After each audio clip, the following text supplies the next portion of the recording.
Hi, glad you could be with me today. We're going to be looking at the Chapter 2 programming example from our textbook. As you see, it begins on page 116 with some specifications of what our carpet calculator needs to be able to do. So we're trying to figure out which carpet fits into our budget.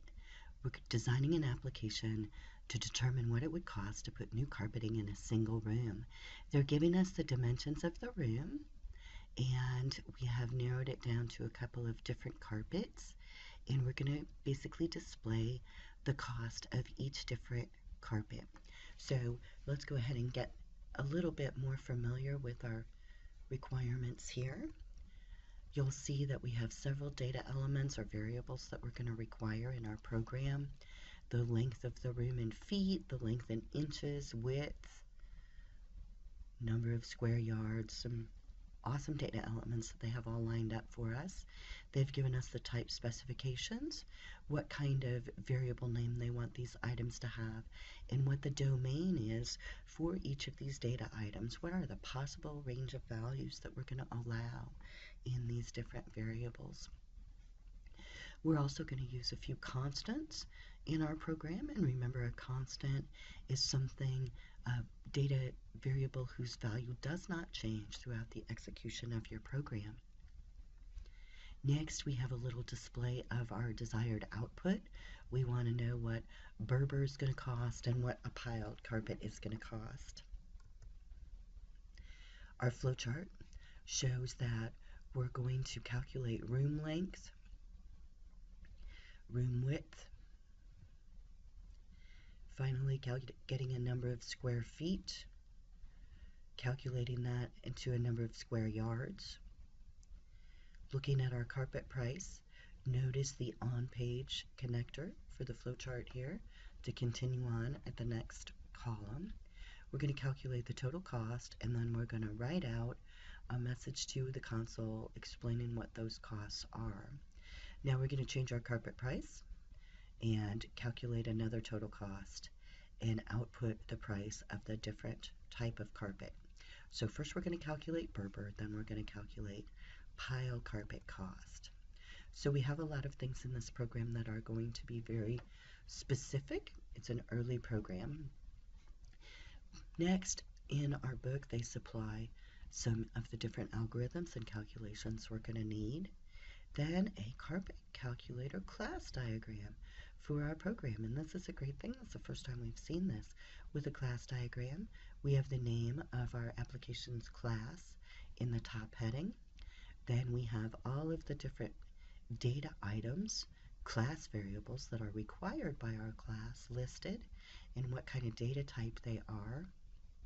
Underneath that, under the line, we have the different methods, the actions that our program is going to perform. And in this program, we're going to be doing things like determining square feet and square yards and the total price. So let's take a look at getting started. For now, if you notice, our class diagram is missing those methods. That's because in this early chapter, we haven't learned how to do that yet. So we're going to be modifying this program in the next chapter to include those methods so that we can be a little bit more object-oriented in our design, a little more modular. Now, as we get started, notice that they're giving us step-by-step instructions in the book, so you could do this on your own or you can follow along with the video. It's totally up to you depending on which way you like to do it. I'm going to get started here by opening Visual Studio.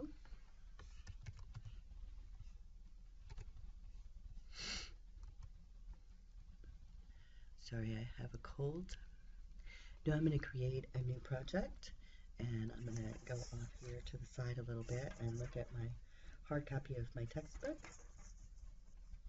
Now in my book, I see that they want this project named something appropriate, like Carpet Calculator. It's going to be a Visual C# application, a console application. So I'm going to go ahead and name it Carpet Calculator. When you're working with Visual Studio, remember it's very important to know where your location of your project is. In that location, a whole folder is going to be created for you for this solution. I'm I'm ready, so I'm going to go ahead and click OK. Oops, I've already created that one, huh? So I'm going to make it Carpet Calculator Video, and you can name yours whatever you like. Now it's creating the project for me.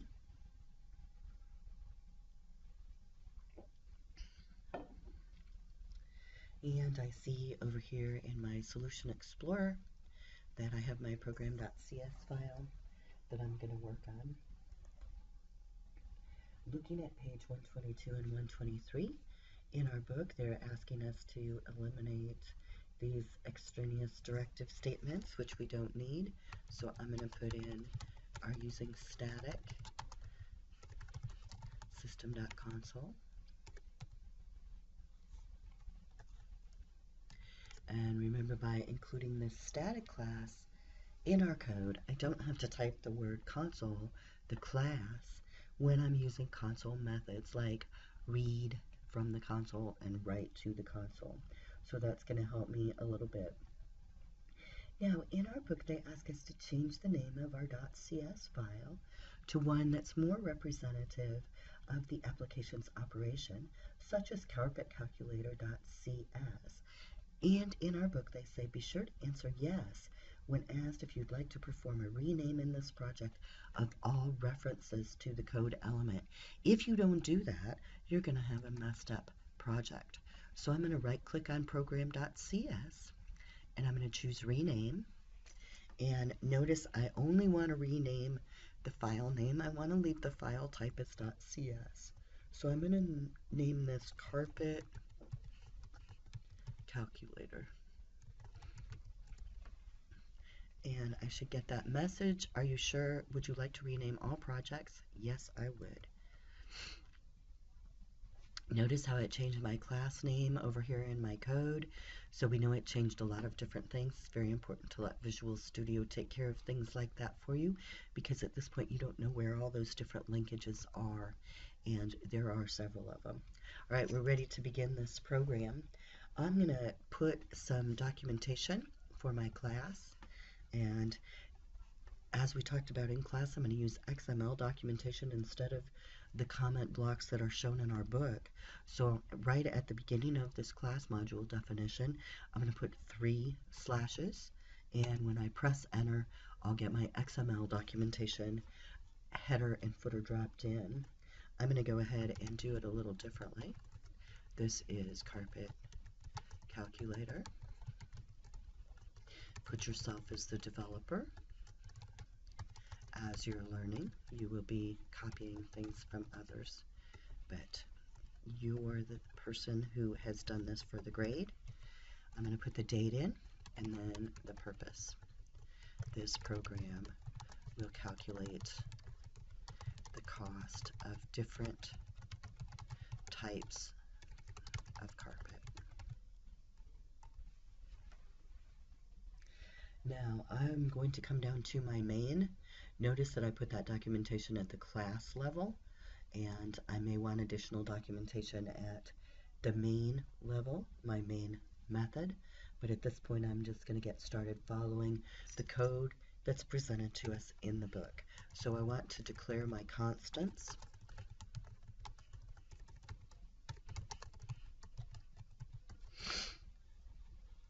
And with a constant, I have to start with the keyword const. Then I say what data type that constant is going to be. So my first one is going to be square feet per square yard. And when I'm working with a constant, I have to supply it an initial value. Notice that if I don't have that equal sign, Visual Studio gets really mad at me and it says, hey, you have to give a constant field a value because it's constant. So we have to give it a value or else it can't be constant. This one is going to be equal to 9. There are 9 feet in a square yard. And that's a constant value. It never changes. There's always 9 feet in a square yard. Next, we're going to set up an integer that is inches per foot. And we all know there's 12 inches per foot. We don't change that. So that's why we want to set it up as a constant. Next, we have a constant string value. and we're going to call this best carpet, and we're going to set that to a value of Berber. So it's apparently better. And then another one is going to be our economy.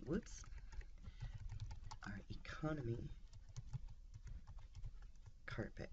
Now, if you notice, when I accidentally put an uppercase S on my string data type, Visual C# recognized that, but it made it a different color blue, and that's because that uppercase is the string class.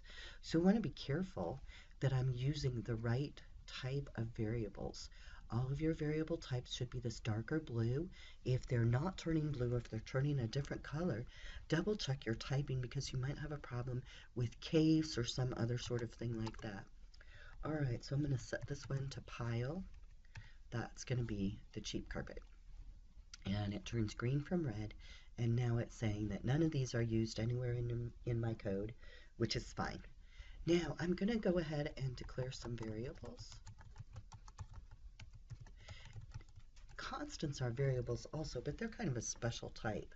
So we're going to declare our variables that are used in our code now as things that can change.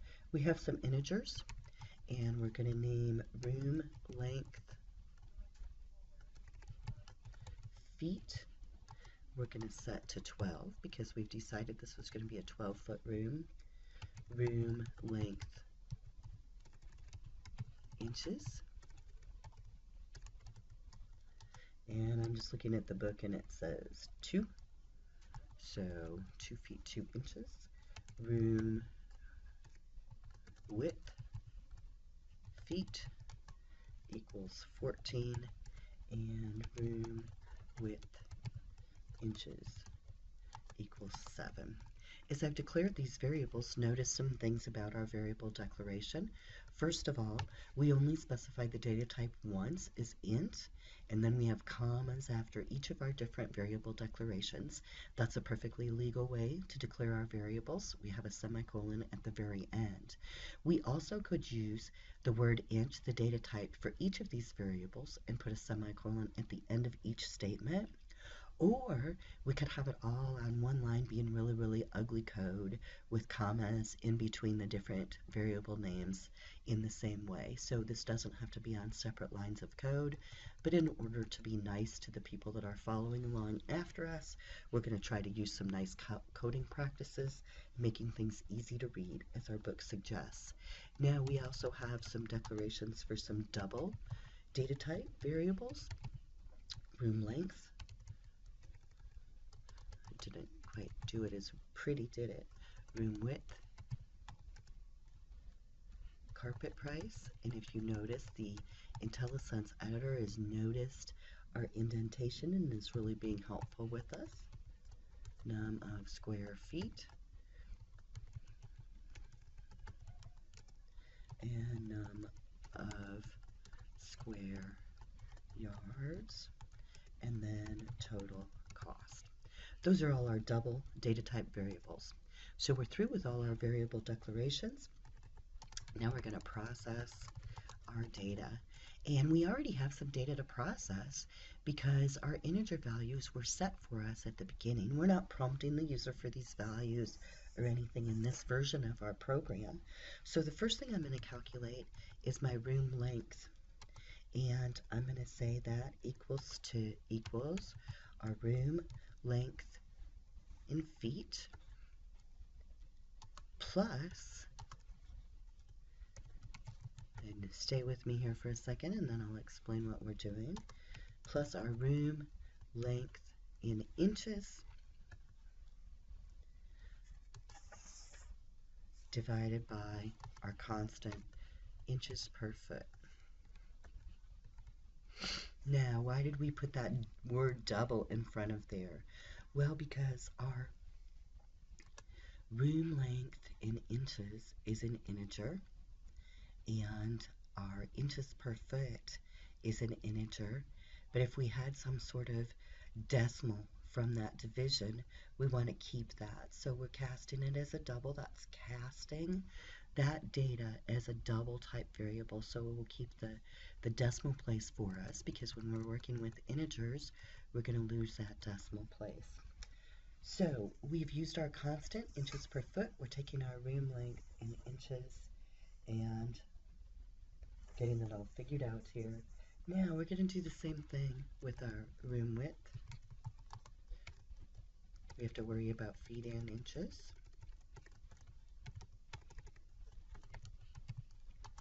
Typo.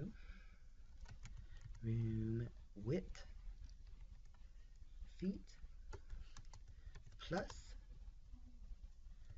cast as a double, my room width in inches, divided by inches per foot. Remember, that doesn't change. And now I've got my room width calculation. Now, in our book, they have some additional calculations here. On line 38, I'm off a little bit because I've been putting some comments in, so I'm not exactly matching up with the line numbers in the book, but I'm ready to calculate the number of square feet. Num of square feet is going to be equal to the room length that we just calculated times the room width.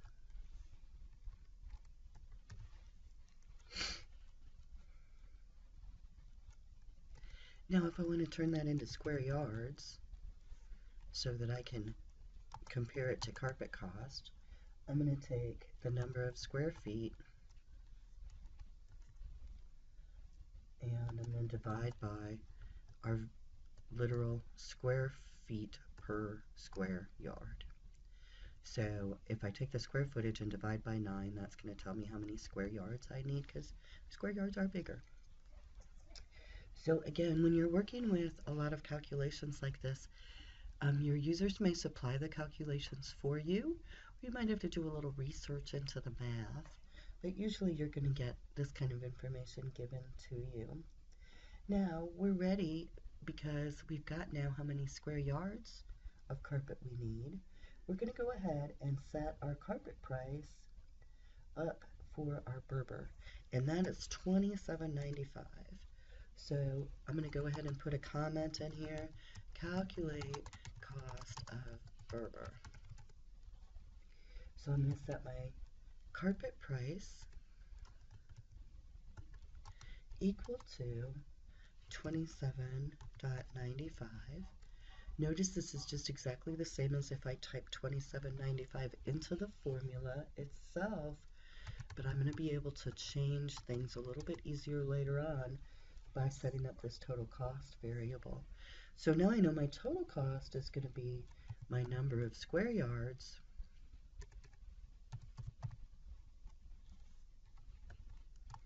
times that carpet price.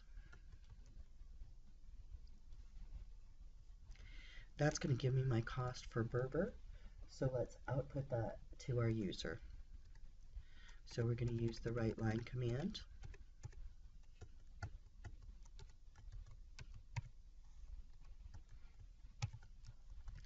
And we're going to output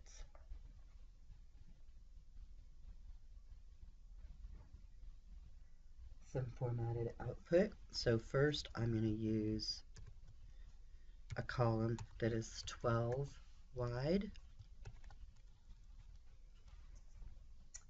and after that column I want to add the literal carpet app. That's going to be in part of my output. Okay, that's going to be on my first line of output, so I'll close that. Then I'm going to write another line of output that's going to be empty. Just give me a blank line. Then my third line of output is going to be formatted.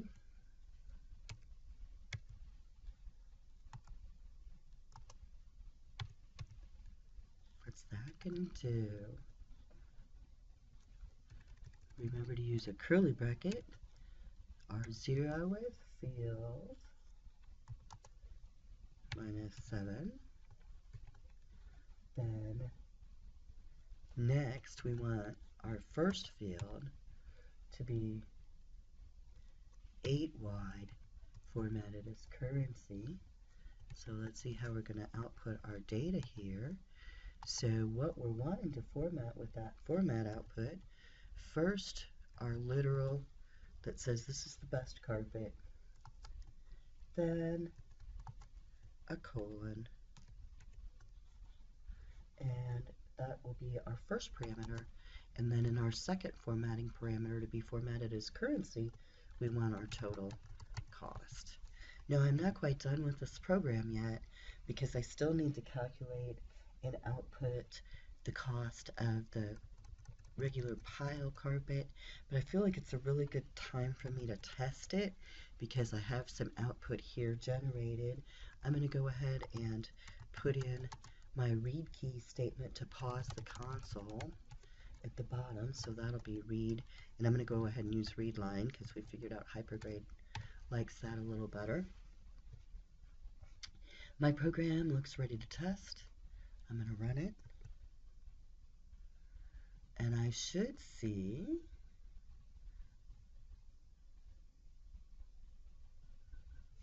that the output for Berber is 55102.